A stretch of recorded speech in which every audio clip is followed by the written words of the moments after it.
निर्विरोध सर्वसम्मति क्रमे केवल श्रीयुक्त नवीन पट्टनायक गतकाली नॉमिनेशन पेपर फाइल कर तेणु स्वाभाविक भाव में से सर्वसम्मति क्रमे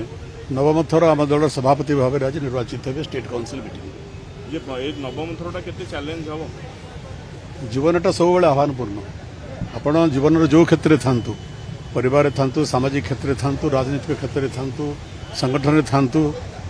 सब तो आह्वान आसे आह्वान सम्मुखीन हुए तो पुरुषत्व आह्वान कौन रहिबो जहाँ आप पचारे अनेक चैलेंजेस आगक अच्छी आम दीर्घ 24 वर्ष सरकार थिलु सफल शासन करूँ ओडिशा को प्रगतिर एक नुआ दिशा नुआ दिग आम देखु एवं ओडिशा को भारत वर्षर प्रथम राज्य में परिणत करने अहर कार्य करूँ ओडिशार स्वाभिमान हूँ आम संकल्प एवं से स्वाभिमान पथरे जो मैंने बाधा देवे सेटाई आम चैलेंज से बाधा को अतिक्रम करूँ ओडिशा को आगक नेबार आमर जो संकल्प एवं विजु आमर जो स्वप्न ताको पूरण करने आमर संघर्ष आमर संग्राम आमर उद्यम अविरत जारी रहिबो।